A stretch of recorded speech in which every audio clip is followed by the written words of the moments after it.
Welcome to the Hard Truth Podcast. This is Jeremy Fouts, and today we have a special guest, Dr. Matt Chalmers. Dr. Matt Chalmers is going to be talking about, and I'm going to be listening, observing, and learning the truth about hormones.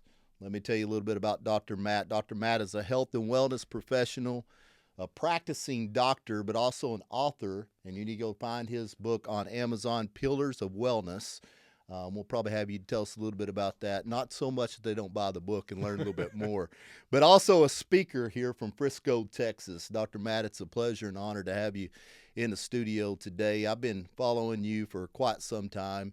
Just started on your book, and I'm looking forward to getting through the rest of it. I was wanting to get through all of it, but my son's, like I told you, play about 16 baseball games a day right now. Yeah. So running a company and different things, I haven't got through it all. But a man that has a lot of wisdom. And, you know, Dr. Matt, you and I was talking about this earlier. There's a lot of people have wisdom, but a lot of people don't practice that wisdom and put it to work on a daily basis. And you do that, working with NFL players to, you know, normal athletes to dads like myself. So it's an honor and privilege to have you on the Hard Truth Podcast today. Absolutely. Thanks for having me, man. You're very welcome. Well, we're going to dive into it, the truth about hormones. And, you know, Dr. Matt, one thing I've recognized is there's a lot of unknown facts. There's a lot of ignorance still in today's world about hormones. And, you know, what I want to do today is try to give the audience the most truth about hormones and how important it is to regulate your hormones. And one of the unknown facts for a lot of the population is it's only for men. You know, it's only men that needs to understand hormones. Where, you know, being 48 years old and my wife is 48 as well, we've learned in the last 2 years it's just as important for the female. So let's dive into the truth about hormones today, and, you know, give us everything that you can think of, from what you wouldn't do to what you would do. And I know you're going to be talking about how important it is to look at the facts, which is your blood panel, and to get that done pretty regularly. So let's get started today. The truth about hormones. The floor is yours, Doc. Let's go. What up? Awesome. One of the things I learned a long time ago was that, you know, especially with testosterone, people think, you know, there's a lot of, like you said, misconceptions that like testosterone is a male hormone, and we might have more of it, but women, it's critical for women. And one of my favorite things, like when you work through a practice, there's little highlights of your day. We'll have couples come in. I love working with couples. I always give them discount because I'm like, if you guys are willing to work together on this, you'll go a lot further, a lot faster. So I'll give you a discount. But we'll have these guys come in, and so they come in and they sit, you know, like this, or they'll kind of lean away from each other. And then you get her on testosterone and her sex drive comes back, her orgasm function goes through the roof. And so all of a sudden she's a lot more amenable to having a lot more sex.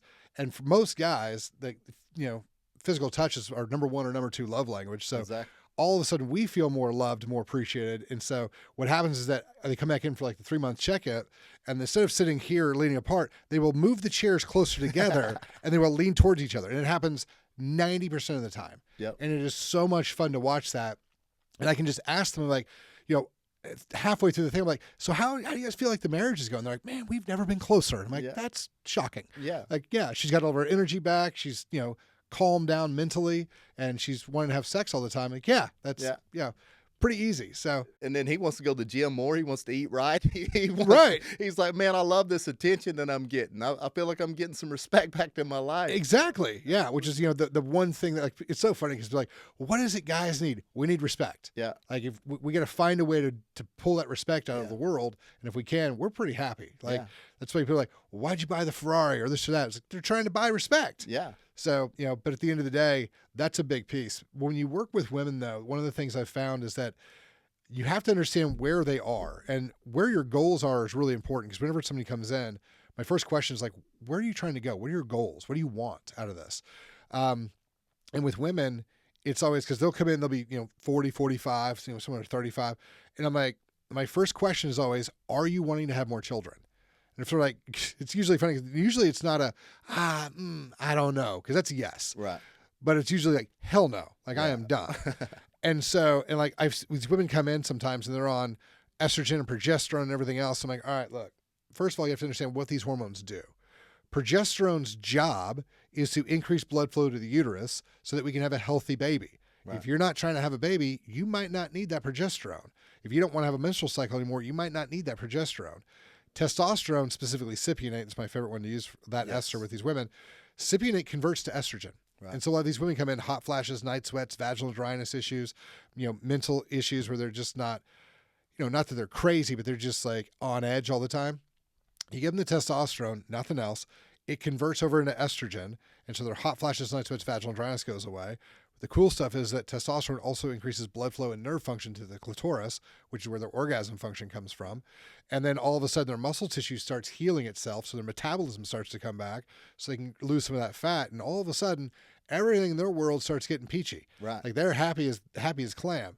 And then because in every guy I've ever met, when his wife or his girlfriend is happier and more calm and, in a better place, he's in a better place. Absolutely. And so, that's been probably my favorite thing about the whole deal. Like I'll get guys in who have their entire life, they wanted to be, have 20-inch arms or have the six pack or whatever it is their entire life.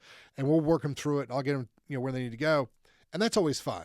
But when I get to see that marriage come back together and I recognize the guy has peace back in his life, then that's when I'm like, okay, that we've done, we've helped an entire, the kids are better, everybody's better when mom is, where she needs to be. So absolutely. That's probably the biggest misnomer that I see with people is it's just like, well, it's just for guys. And that is 100% wrong. Right. So that's probably the thing I like to make sure I emphasize with everybody is that women need these hormones too. Yeah. So that's the big thing. And then the other big thing is that, I work with a lot of guys who, this is one of my favorite stories. So I had this guy come in and he wanted to do Winstrol and Anavar. And so we debased the test, Winstrol and Anavar. And the first time he did it, he was like, he told me he did 25 milligrams for 8 weeks and he ended up with ALT, AST over 200 and his jaundice and all these liver issues. And he was like, I want to do it again, but I want to do it in a healthy manner. I'm like, cool. So I set them all up. We did 50 milligrams of both for 12 weeks. And when we got done, he was like, he felt awesome. He looked great. He was like, I might want to do another couple of weeks. So we pulled his blood and his ALT, AST. When he started, his ALT, AST was in the low 60s. When we got all the way through this, his ALT, AST was in the 40s. And he was like, hold on. I don't understand. Right. He was like, the first time I did this, he was like, I got jaundice, all sorts of issues. He was like, the second time I did it, he was like, my liver's healthier when we got done. He said, we did twice as much for, 50% longer and I'm better. And I was like, here's the thing. A lot of guys don't understand. This is where the anxiety comes from. This is where a lot of the side effects come from. You have to understand the whole metabolic function of everything that's going on. And so when you start adding these things in, what happens is that everything in your body now went through the roof. The metabolic function went through the roof. And if you don't have enough nutrients to survive that, you're going to have damage. Right. And so what we did with his, we changed his diet, and gave him a lot of more methylated B vitamins, specifically B6 for the liver. We gave him TUDCA. We gave him a bunch of other things for the liver, so the liver had the nutrients it needed. We radically increased his omega-3 fatty acids and all the nutrients and amino acids he needed to get where he wanted to go. And that's why he was healthier on the back end. When you really understand what all is going on with the chemistry, it's a lot easier to buffer this stuff. So, that's the other piece of this that, is always irritating me because I'll get guys in and their docs will pull like, their testosterone and their estrogen. And their total test is, 1,200. And they're like, I don't feel like where I want to be. And so I'll pull all their stuff, their insulin, their sex hormone binding globulin, their free test, the whole deal. And I'm like, all right, we got to push down the sex hormone binding globulin so you end up with more free test. We can back off of the actual amount of test you're taking, but give you more function out of it so you have less side effects because we can pull down that sex hormone binding globulin, allowing more free test. And that's because the free test is where it's at. The free test is really where it's at. Like total test matters. Yes. But free test is really where you see the biggest hit. So I'll get a guy in who's like 17 free test and we'll move him to 30. And he's like, dude, he's like, I might have too much now. And I'm like, we backed you, like you were at 1,500, now you're at 1,200, but your free test came up a ton. Right. Because we'll use boron and stuff like that to reset it. And they're just like, man, I feel amazing. And I'm like, cool. If you feel like it's a little bit too much, why don't we back it off a little bit more? And this is the big thing is that what you have to understand is that, and this isn't exactly how it works chemically, this is the easiest way I have to explain it. If your body's like, look, I'm cool with 7 and you give it 10, all three of those are going to be converted over into DHT it's going to kill your hair. It's going to convert to estrogen, higher levels and stuff like that. So if we can bring your levels down to a level where you still get all the benefit you need, but the total is lower, Right. it's going to help you a lot in all of your side effect issues. Yeah. And so that's one of those things I try to get people to understand is that, they're like, well, my buddy's taking, he's at 2,000. I'm like, your buddy's a pro. Right. Like he works out 3 hours a day. Right. And that's all he does. Like, how much are you working out? Well, about an hour and a half.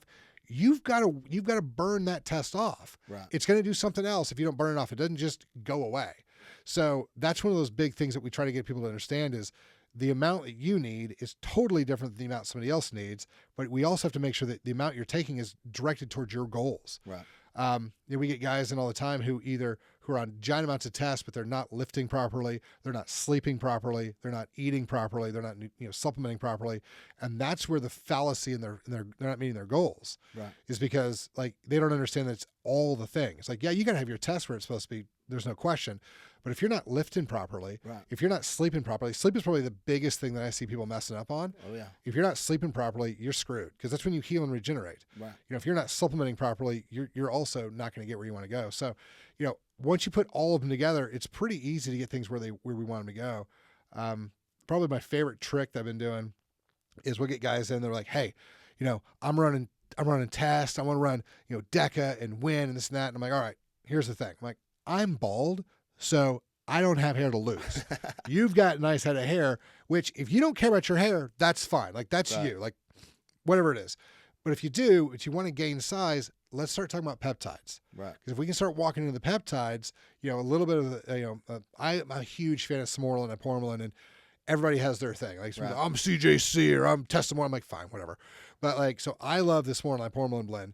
And like, we've been able to put a lot of mass on people and not have to worry about the androgen levels nearly as much by just adding in those other things. Because when we look at the side effects, a lot of that is androgen based, not necessarily test based, because the different anabolics have different androgen levels. Right. And so factoring those in are really, really important. Okay. So the peptide you recommend a lot is, what's the name of it again? The Smorlin and Pormalin. Samorlin. Yeah. And so can you explain to the audience what that is? It's Yeah. a branched chain amino acid. So it's a peptide, which is the easiest way to think of peptides is to think of hormones. So Okay. your body, everything your body does is because of hormones. Like, and this is the whole thing. I'm going to talk about nutrition. I talk about stuff like that. It's like everything that happens in your body happens because of a hormone. Right. So what happens with these peptides is that they release, they're called secretogogues, and they allow your body to produce more natural growth hormone. Right. And so the question is always like, well, how much does it work? So I took a shot about 20, 30 minutes because Samorlin happens real fast. So Right. Epimorlin is a little bit longer. So I took my shot, and about 20 minutes later, I went to LabCorp and got my labs pulled. And so the normal range is from 0 to 10 on growth hormone. And my levels were 54.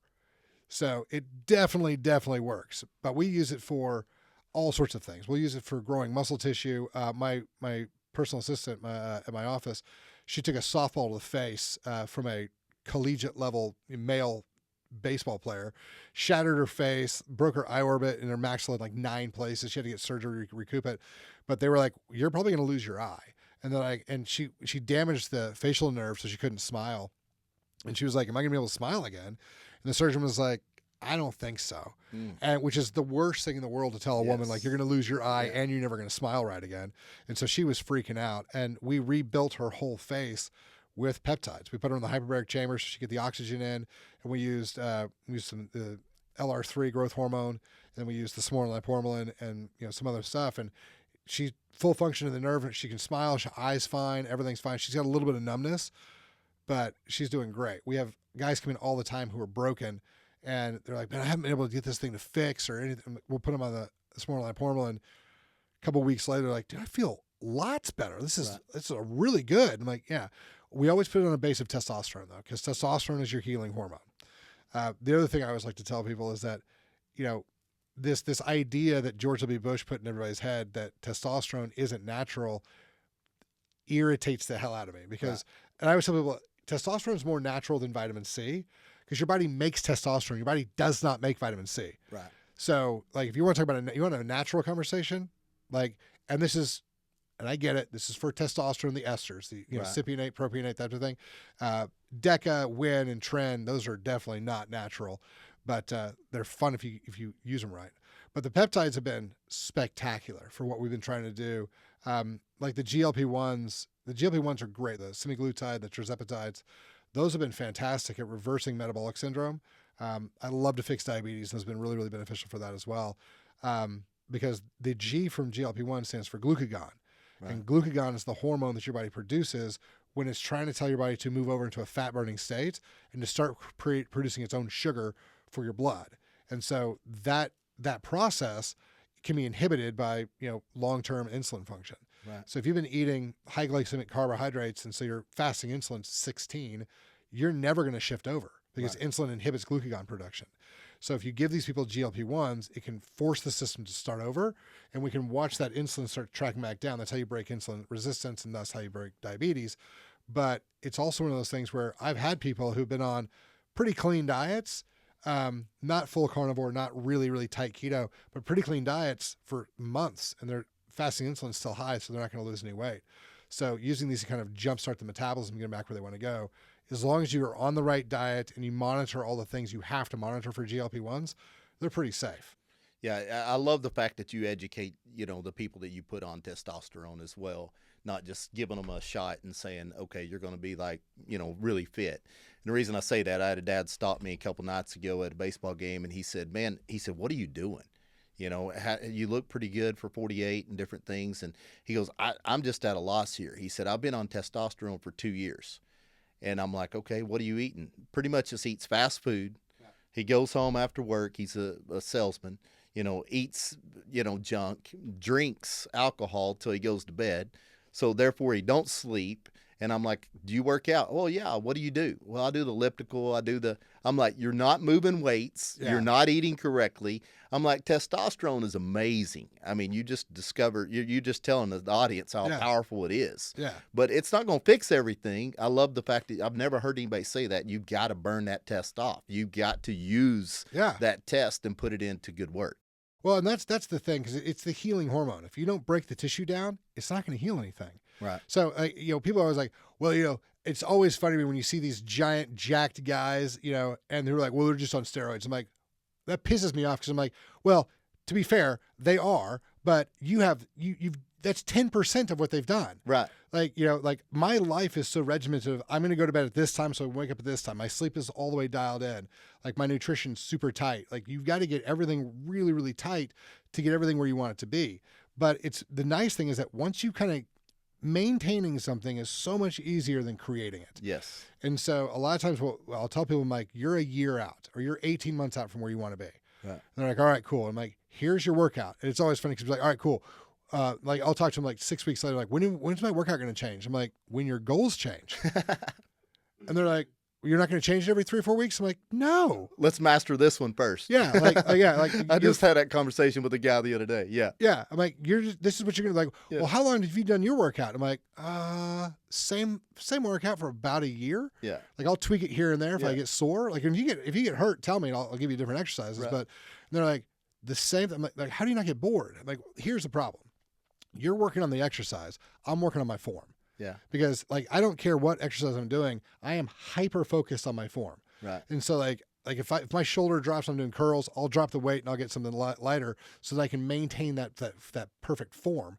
Because the form is what's going to keep you, one, functional. It's going to grow the muscle properly because if that's what you're wanting to look, or it's going to give you the ability to perform on the field the way you want to perform. Right. And so like, I'm super hyper concentrated on my form. And I tell people like, if you will get like, turn into it just really strict on your form and you're concentrating on your form, you will never get bored with the exercise you're doing because you're never going to get your form perfect for rep 1 to rep 2. Yeah. So that's the biggest piece on that one. But, like you said, it's, if you don't bake the whole cake, you're not going to get the whole cake. Exactly. So, and that's been a big thing that I try to work with guys on all the time is, here are the things you got to do all the time. Right. Like I think I try not to steal other people's sayings, but the rent is due thing, man, that's my favorite saying. You got to pay it every day. Every day. Yeah. Every day. Yeah. And, it's just one of those things I talk to guys and they're like, I had a patient today. I was talking to her and she was like, she told me she was in great shape and loved the way she looked, and then started paying a little bit too close attention to the kids when she had them, and she was like, so I quit working out for 4 years, and she was like, and oh my gosh, Right. she goes, it goes away. Yeah. And she spent like the last 2 years building it back up, but it's like, you can still maintain this stuff with a little bit less function, but you've got to actually do it. Yes. So yeah, you got to put in the work. Yeah. Yeah, if you don't put in the work, it's not going to matter. No, I know I'm a big believer in protein too. I didn't tell you I was going to ask you this question, but I assume that you're pretty big on making sure that your clients get enough protein in their diet. Yeah, so all the diets we run, except for some of the really, really tight ectomorphs, is entirely based on, how much protein we're getting at. Right. And it's always fun because, like, when I start mine, I'm like, give me your 10 favorite foods. And they were like, well, man, you can't make a healthy diet of my favorite foods. I'm like, just give me your favorite foods. Chick-fil-A, hopefully not. Well, and then people were like, I like ice cream and pizza and cookies. And I'm like, sweet, I'll show you how to make, like, I eat pancakes all the time. Yeah. But they're protein pancakes. And people are like, oh, they can't be very good. I'm like, you can try one. Yeah. And people lose their mind. So, I make mine out of, there's eggs, there's cream cheese, there's vanilla whey protein. And then we'll use a little bit of almond flour. And we put these little, they're sugar-free, these little strawberry chips in them. Uh-huh. And then we put a little bit of lemon in there and some of the white chocolate chips, all sugar-free. And my wife calls them her strawberry lemonade pancakes, and they are spectacular. I need to get that recipe. I will give it to you. Yeah. But it is, it's one of those things where, we're working with kids all the time, trying to get mass on them. And I'm like, I'll make you some chocolate peanut butter muffins, that are high in protein. And we put creatine in each one of them. So like when they're going through this stuff, they have all the chemicals they need to grow. Then they just got to work on their sleep. So getting the protein in is extremely important. But the biggest thing about the protein, and I think people miss this a lot, is your body doesn't actually want protein. Your body wants the amino acids that are in the protein. Right. And so a lot of times if you're eating, if you're stressed out and you're doing that type of stuff and you're eating stuff, you need to take a digestive enzyme to help break down that protein into the amino acids your body's actually wanting to do all the stuff. Right. So, that's one of those things. Like I'll talk to people, and like the great example is the sales guy who's like, oh yeah, man, like I got 20 minutes for lunch every day. And I'm like, and are you thinking about work while you're doing it? You're stressed out. And they're like, oh, the whole time. I'm like, okay, yeah, you got to take some digestive enzymes, because when you're in a stressed out state, you're in that sympathetic state. You're not going in that resting, digesting phase. So you're not going to be producing the digestive enzymes you need.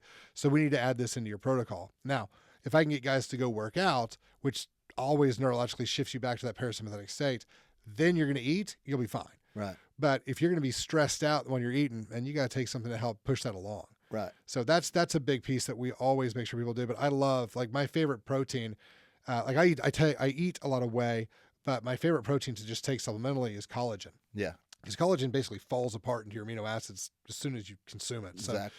like I love putting collagen in everything. I have my pre-workout, I've got my post-workout. I take it throughout the day because I run a 22-2 fast. Right. And so I got to take it throughout the day so I don't lose any muscle tissue. Yeah. But that's my favorite protein. Yeah. Yeah. But my company, Core Beef, they own a grass-fed whey protein with collagen. Very nice. And my favorite foods, one of them is ice cream. All right. So we have a Ninja machine. I don't know if you saw the Ninja Creamies. Yeah. Yeah. And so that's what my youngest son, he loves ice cream. So every night after dinner, I'm like, Beckett, bring me my ice cream. And so all it is the protein and a little bit of milk. And that's it. And 2 grams of sugar, which is naturally derived from the grass-fed whey. But that's my snack. That's awesome. I mean, but you can. I love the fact you ask them what are your favorite foods. My next favorite food is pizza, but my wife makes a carnivore pizza, uses pork rinds as the crust, and put on some venison on the top. Yeah, and I just load it up with protein, and I can kill it, man. Well, that's the thing. Is people are like, oh, I like pizza. I'm like, pizza is the easiest one to do. Yes. There's 1,000 recipes. There's 10 different carnivore pizzas. Oh yeah. There's a bunch of we'll use different stuff. My son, my 12-year-old is the best chef I've ever been around. Right. Like he makes the best octopus, and he made a keto calamari that was amazing. That's awesome. But he went to H Mart and just got the squid and just cleaned it and cut it. It was amazing. But he makes a pizza, a stuffed crust pizza from so King Arthur makes a keto pizza crust. Okay. It's powder. It's it's all the wheat and stuff. And so he'll mix it and he'll let it rise and he'll roll it out, and it's amazing. But that's another option. But there's so many options for pizza. It's just kind of hilarious. Because people are like, well, I like pizza and I can't do it healthy. And I'm like, man, I could probably come up with, off the top of my head, 15 different ways of making pizza that's healthy. Oh, yeah. It takes more effort, but it's worth it. I mean, we got one body. And start the new lifestyle habits and build the right way. But I always tell people, I'm like, it's only a pain in the ass for the first couple of times. Yeah. Because as soon as you get used to doing it, it's not that big of a deal anymore. Yeah. And people are like, well, what do you eat at night? I'm like, well, right now, so my wife and I are making, I say my wife and I, she is making and I am eating all these different muffins and like she's making these egg muffins and these pancakes and all these things. We're trying to figure out ways of making really, really good tasting food for these high school kids so they can gain mass. Yeah. And for adults so they can gain mass as well. Okay. But normally I would just do like 7 eggs and 7 ounces of steak, sirloin steak. And, it was really easy. I would just like cut the steak, put it in, make my scramble, and we're good. And that was, the one thing that I can do that not a whole lot of people can do is I can eat the same thing for 2-3 weeks at a time. Yeah. Because it's like, does it fit my macros? I'm the same way. Yeah. I'm the same way. My wife is not. She likes variety. Yeah. I'm like, does it fit my macros? Like, that's all I care about. I was like, is it good enough to eat and does it fit my macros? Yeah. And that's all and I get it. Not everybody else like that, but that's how I am. And it's like, if it does, we're good. Because that's where get me closer to my goals. Yeah. So you work with a lot of younger athletes trying to put on mass. That's interesting. I didn't pursue down that way of helping people, but, I've got a 17-year-old and 15-year-old that's athletes, and all their friends are always like, how can you help me? How can you help me? And then Prosper asked me to come speak to their football team March 5th because a lot of kids just don't have that knowledge. And I don't mean this to sound mean. Sorry if I'm offending any of the audience, but most parents don't care. Or most parents don't show that they care. They don't cook. They don't help a kid. They don't, and maybe it's just the parents don't know. I don't know. I think that's it. But I mean, because these parents around here, most of them mean well, right? But they get so much in a habit of just, having something sent to the house. They just throw something together. They have no idea. I've got so many athletes that they're texting me every night or Instagram message me their macros, and I work with them on a 6-week cycle to help them start doing that. So that's got to be some enjoyment for you to helping those, because whether they make it into the pros, whether they make it to D1, what I tell these young athletes, we are teaching them something that is going to be life-changing throughout the rest of their life. They're going to take that knowledge. One athlete that I worked with now is playing college ball, and he's like, not only thank you for helping me gain the pounds and to be able to play at that level, but thank you for teaching me how to do it correctly. Yeah. Because now when I go and travel and we, shit as a team, fast food, he goes, I can't do it. He goes, I got to pack up something, take it because my gut gets messed up. But that's got to be so rewarding for you. And some of the other, you got any other things that you're working with these athletes that maybe the audience can take and apply? So, I love speaking to kids. Just join the FCA group, trying to get those guys to, let me talk to their kids, which is kind of it's a big ask. Like, hey, can I come talk to your kids? People are like, that's your job. We got to vet you real well before we let you talk to kids. I'm like, I get it. But that's, one of the things I'm trying to put together is I've been wanting to do an event. Like, I'm actually speaking at Prince of Peace to their athletes on the 5th. I love talking to schools if I can get in to the athletes. But the idea was that we're going to do this event where it's kind of like an NFL combine where we're doing bench, squat, deadlift, 40-time agility drills, vertical leap, 5K and 1 mile run, and as a team function. And the idea is that we get the kids to do it.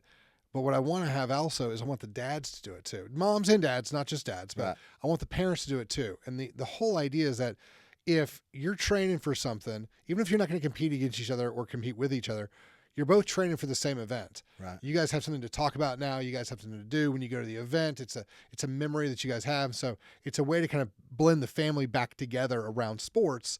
And so that's one of the things we're trying to get done. And that's been really fun, putting that together. But, there's just so much that I talk to these kids about. One of the biggest ones is, and I always tell them, like, I'm your guide. I'm not here to tell you how to live your life, like, unless you really want it. And I talk to these kids all the time, and I'm like, the alcohol you're consuming is going to destroy your gains. Yeah. Like, if you want to drink, that's cool. Like, I'm the last person in the world who should tell you not to drink when you're under the age of 35 is me. Because I drank a substantial amount.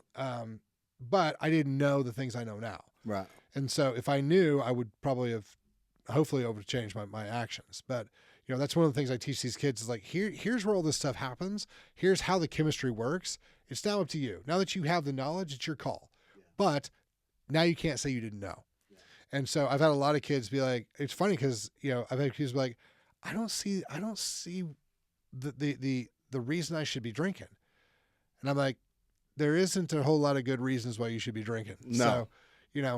So, it's like your confusion is understood. Yeah. Because everybody else is doing it. And you're like, why are we doing this? Right.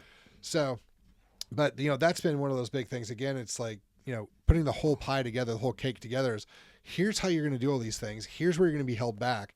It's your call. Do you want to do this thing and do some more over here?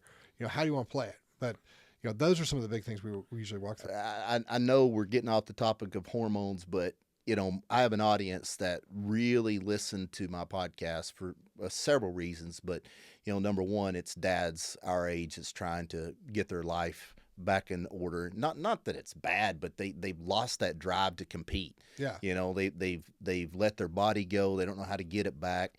But also I have a lot of dads because they want to be the best parent that they can be.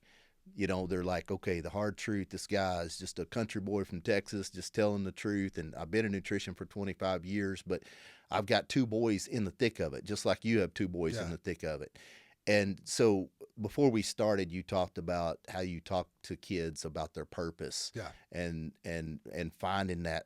I want you to share that. I don't want to share that because I know it's again off the topic, but I think that was so powerful what you told me before we got started, because whether the parents hire you to talk to their kids or not, they need to be having these conversations. They do. The number one thing that I try to find, because I love working with 24, 25-year-old kids, 18, 20-year-old kids, because they want it. And anybody who wants to change, man, it's so much fun to work with those guys because like you're going to get to see it. Right. But what I always ask those guys is I'm like, hey, we got to find your purpose, because as soon as you figure out who you are and where you're supposed to be going in life, everything starts falling into place. Right. We talk about this with marriage, and it's like, what do you think that, marriages fall apart? I'm like, because the people didn't know who they were or where they were supposed to be going when they got married. Right. And so when they figured it out, they're like, oh, I'm going this way and she's going that way. And it just falls apart. Work. I'm like, so if you can figure out who you are, this doesn't have to be like where you're going to do for a living, but who you are. And so what we'll do is we'll sit down with these kids and I'm like, what are you good at? What are you good at that you're maybe better than everybody around you, but you could spend hours reading about and being involved in, and you like forget about time. And when they're like, oh, it's this thing, you're like, cool.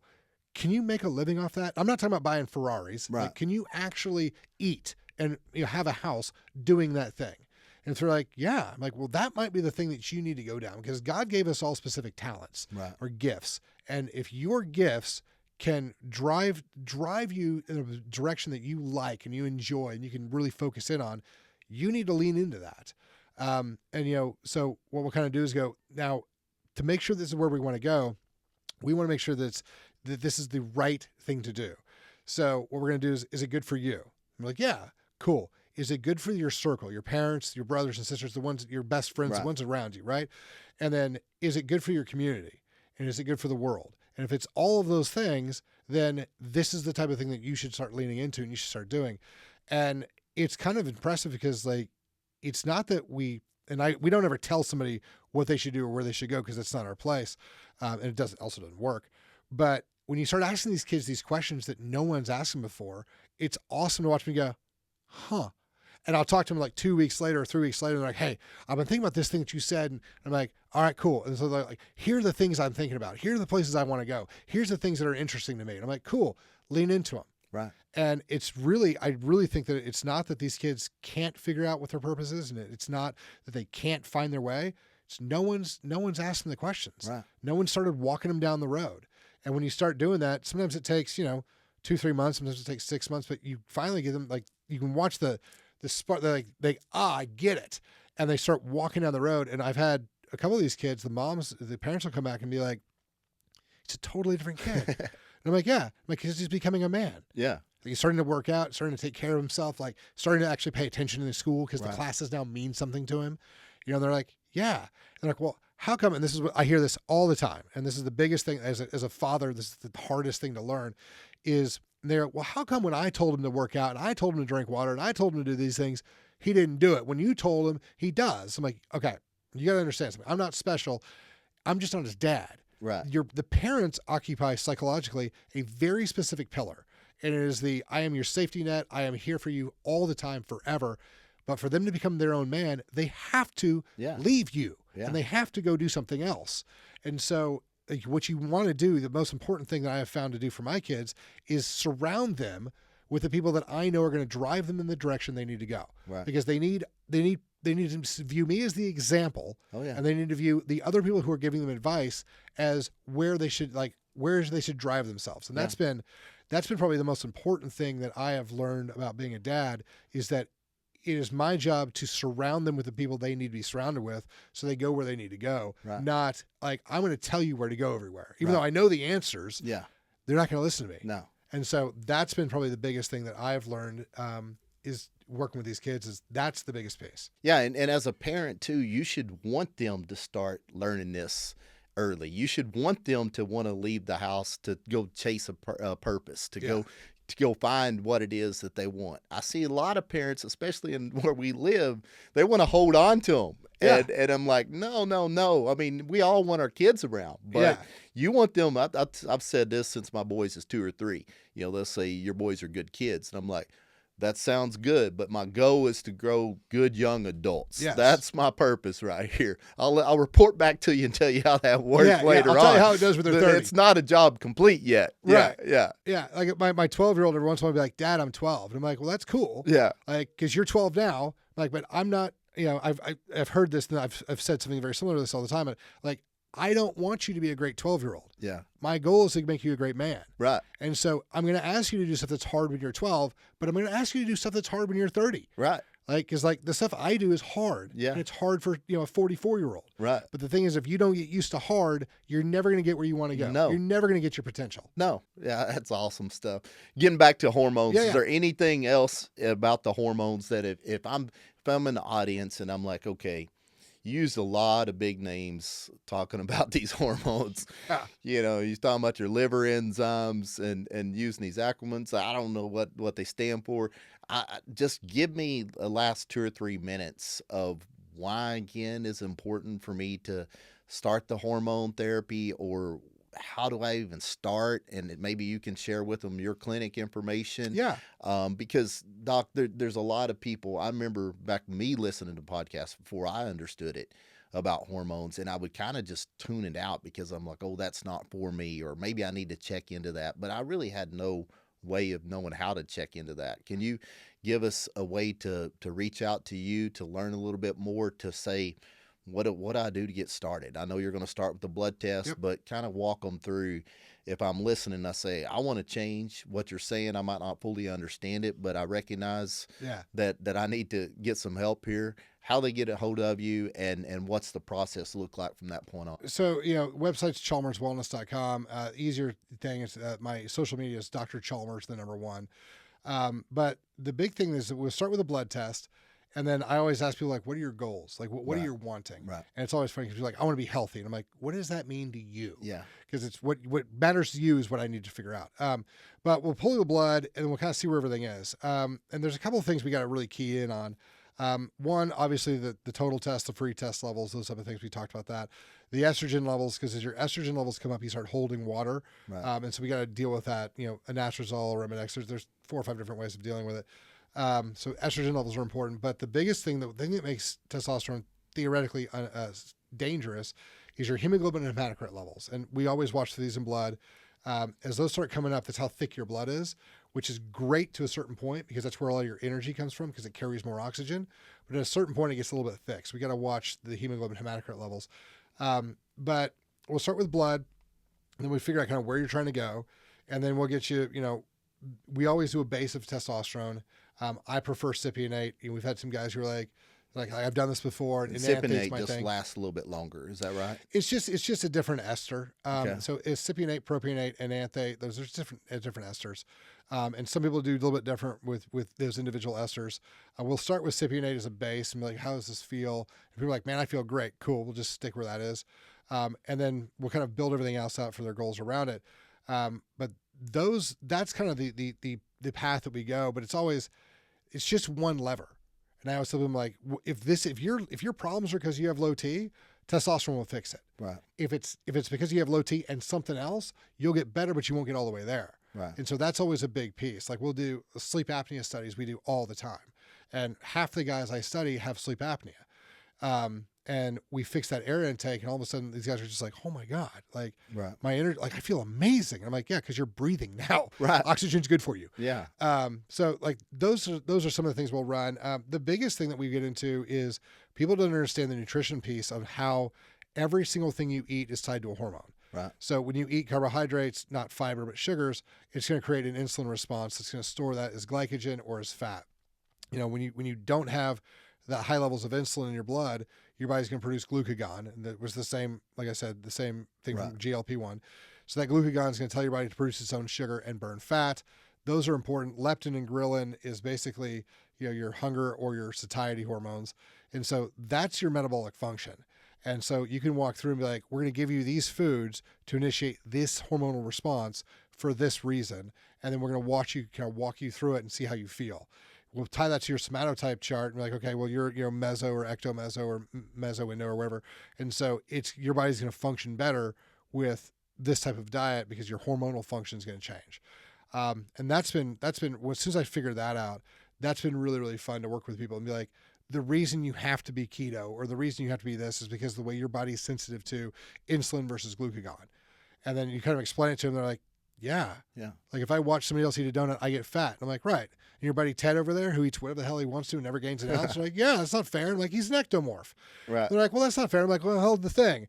Like those guys come in my office all the time crying because they're working out and they're eating like, you know, whatever, but they just can't gain muscle mass. I'm like, it has its upsides and downsides on both sides. So, you know, but that's, you know, your entire body is run on hormones. And so making sure that you know where your hormones are at and managing them properly is super critical to not only your quality of life, but your longevity of your life. Right. So, you know, getting those things dialed in is really important. And the problem we get into is that most docs are not taught anything at all about hormones. No. I had to learn all the hormones I do all by myself. I wake up at 4 a.m. every morning. I read 2 hours worth of medical research. I've done it for 15 years. And that's where I learned all this stuff. Because people are like, did you learn this in school? I'm like, God, I wish, but no. Like, this is all stuff I've learned on my own. Right. So, because it's not taught in school. It's not. Right. Because, you know, and this is the conspiracy piece of me, but I'm like, diabetes is worth $120 billion a year. That's a number I got from Gary Bracco. I love it. Bring it. But diabetes is not that hard to fix. No. But if we taught people how to use their hormones right, if we taught people how nutrition actually worked, and they started fixing all these problems, fixing the dementia, fixing the diabetes, understanding that cholesterol is good for you and you don't need to be on statin drugs, you're going to wipe out, you know, $250 billion a year from pharmaceuticals. Yeah, we don't have a statin deficiency. Right. That's exactly right. You know, because, you know, as soon as people start learning this stuff, and they're going to get pissed and they're going to get away from it. Yeah. So, which is kind of happening right now. I've got radio interviews later today and tomorrow about, you know, like people are asking the question, why don't people trust their medical doctor anymore? And I'm like, because they've lied to you about, okay, hold on, let me back up. The medical doctors didn't lie. No, they shared the information that was told to them. Correct. The FDA, the CDC, the NIH lied to them. Yeah. They're telling you what they're not lying to you. No. They're just giving you the wrong information that they think is right. So it's not their fault at all. It's just that, you know, they were instructed poorly because the NIH and the CDC and the FDA are driven by pharmaceutical profits. And so they're trying to maintain that. Yeah. So that's where really where the problem is. So, you know, but that's a big piece of it. You know, the FDA came out and said, Lucky Charms is better for you than steak. Like at a certain point, you got to be like, I don't listen to anything you guys say anymore. Well, recently they come out probably about a month ago and said that, now we recognize that eggs is good for you. Eggs. Yeah. Where they've said forever that it's horrible for you. Yeah, yeah. Since my entire life, for 40 years, like, eggs will kill you. Yeah. Eggs are the worst thing in the world. Yeah, don't have butter either. That's really bad. Oh, God, no. Yeah. And like, raw milk is going to kill everybody. Yeah. So that's what I grew up on. Yeah. I had our own dairy cow, actually. So I had plenty of dairy milk. Yeah. And it's so much better. Oh, yeah. Yeah, I mean, I didn't mean to tell this story, but I'll never forget when I went to college for the first time. I mean, I grew up on just cow's milk. Yeah. That's it. You know, raw milk, whatever you want to call it, cow's milk. And I went to the grocery store to get some milk, and my mom gave me the recipe to make her homemade chocolate chip cookies. And I was so excited to make these cookies. So I went to the store, got some milk, made these cookies. I took a drink of the milk. I went back to the store, told them the milk was bad. Yeah. I did that 3 times. And the manager come out of the store and said, "I'm sorry, sir, the milk's not bad. I tried it." So I just left without the milk. My mom called and said, "How's the cookies?" I said, "The cookies turned out horrible, but they don't sell no real milk up here." Yeah. And she just started laughing. And I'm like, "What?" She goes, "This is the first time you've ever had store-bought milk." Yeah. I'm like, "It tasted ruined and watered down," you know? But, yeah, whole milk is awesome for you. Nutrition matters. Yeah. Well, it's funny because, like, you know, the number one most processed food that you're going to find in the store is milk. Yeah. Because, like, it's always funny to me. I'm like, do you understand how much processing in it? Have you ever heard the expression cream always rises to the top? Oh, yeah. That's because of physics. Yes. We've homogenized our milk. We've chemically made it so that physics no longer works. Yes. Like, and you're like, I don't understand how it's bad for you. Like, Yeah. we've altered physics. Exactly. And then we killed all the probiotics in it. Like, so Yes. it is one of the worst things you can consume from the store. I'd lay that milk on the counter, and by the time I get out of the shower, they had this much cream. Yeah. It always rose to the top. Yeah. It always does. Yeah. So it's, real raw cow milk is spectacular. I'm very, very excited that RFK is going to bring some of this stuff back. So Yeah, me too. and I always say, like, oh, we're going to get healthier. I'm like, no, we have the opportunity to get healthier. Yes. Health is one of those things you have to earn. Choice. You've got to work at it. Yeah. So if you're willing to work at it, you are going to get better. Yeah, and he's going to bring a lot of knowledge about peptides too. He's Yes. big on peptides. Yeah. And I mean, kid, it's like you look at him as an example. At his age, Yeah. he can do more pull-ups than you and I can. Yeah. The dude's So jacked. this is not like some fat guy trying to bring in health. This Right. is somebody that's Who's the lived it. testimony. He's Yes. the testimony Yeah. of what peptides and eating right and all that, healthy lifestyle. Yeah. I'm excited for RFK. I'm super excited about Yeah. where we're going. Well, Dr. Matt Chalmers, it's been an honor and a privilege to have you on the Hard Truth podcast. I've got a feeling we're going to do a lot of cool things together. I look forward to it. Your passion for helping, marriages, for helping young adults, is contagious. I can feel that passion that you have to make a difference in the world today, and I'm excited to get to know you as a friend, but more importantly, to see what we can do together to helping everyone. I think it's going to be great, man. Thank you guys for joining the Hard Truth podcast. Follow Dr. Matt Chalmers on Instagram. He's always putting out tons of knowledge. Also on LinkedIn as well. We'll put in call notes what his handle is for both and his website. Reach out to him. I promise you need to take a look at your hormones and dial in your nutrition to live the best life that you can live. Share with friends and family. Thank you for joining the Hard Truth podcast. Let's go.